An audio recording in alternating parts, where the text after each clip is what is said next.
can imagine when we were at the hydroponic shop, we had 20 to 50 customers every day coming to us, buying particular products, supplements, all those types of things were going on.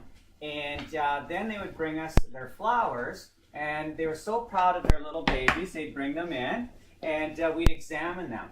So what that gave us in our minds, as you imagine, is there's many ways to grow a plant. We'd all agree with that. And in fact, in this whole room, I bet you there's half of the people here think they know the best way to grow, okay? Most people know one or two ways to grow, but Sarah and I were force-fed 20 ways to grow a day.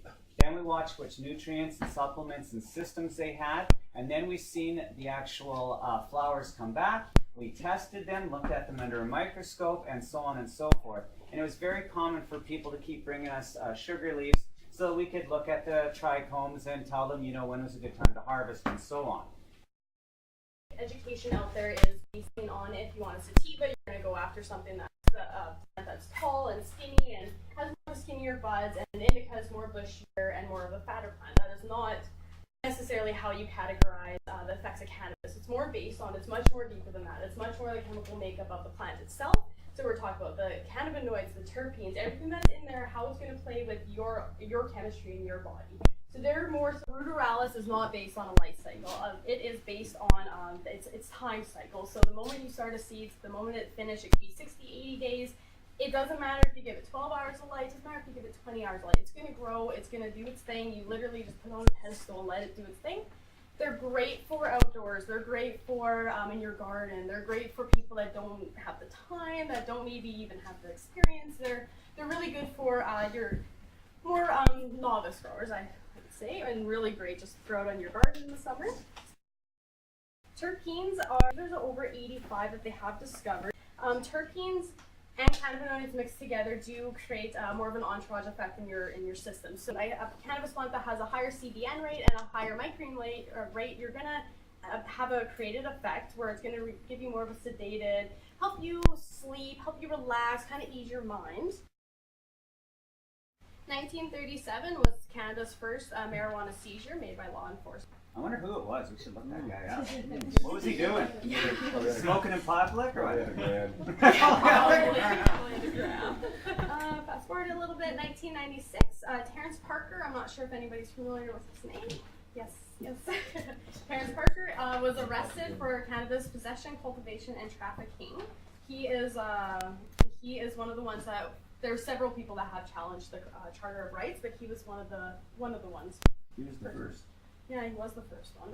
Here, 2013, the government implemented the NMPR, which created the commercially licensed industry for the production and distribution of medical cannabis. Skipping up to 2016 was where it was fought a little bit that wasn't fair that you couldn't produce your own cannabis at home due to limited access. So fast forward to 2016, Neil Allard challenged the NMPR for suspending personal production licenses for patients, requiring patients to have access cannabis solely through licensed producers.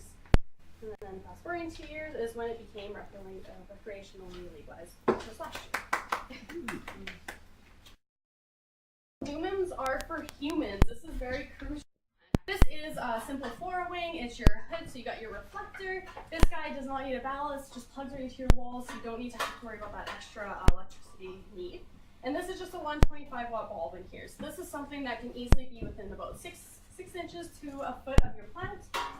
It's great for seedlings. You could technically veg out with it, but you want to definitely increase for flowering bulb for our light spectrum. Yeah, so they made this little lux meter. So this is what you can read underneath your light. You'll literally direct it at it. It's going to tell you what your lux rating is. And you can judge if that light bulb is still efficient or if you should upgrade your bulb at that point. Flowering, they like it a little cooler at nighttime and they don't like it as hot as 30. So you don't really want to go past like 25, 26 is the max. You don't want to go lower than about 18 degrees Celsius at nighttime. But just to keep the control in your environment, you're being Mother Nature to this plant. You really want to make sure you're replicating Mother Nature the best that you can, as best as you can artificially. So most people do go with tents, which anybody can see. There's a little grow tent set in front of back there. They're usually insulated with a nice high-grade mylar, or like diamond texture mylar, which is easy for cleaning. It's not very porous, so you're not going to have bugs or anything stick inside of it, or any mold spores. It's very user-friendly. You can just hang your lights on in there. You can set it up in 20 minutes and just, you go an hour and away you go. It's not 20 minutes. Quite a bit longer. Well, if you set up a few of flowering, your plant goes through another 2 weeks of growth. So your plant could double in stage from what you have it at fetch. So especially sativas, they like that extra stretch in flowers. So if you are not prepared for this, you're going to be running into issues. So just be aware of that. It may look really small at this stage, or once it's in flower in that first 2 weeks, it could be double, 3 times that size.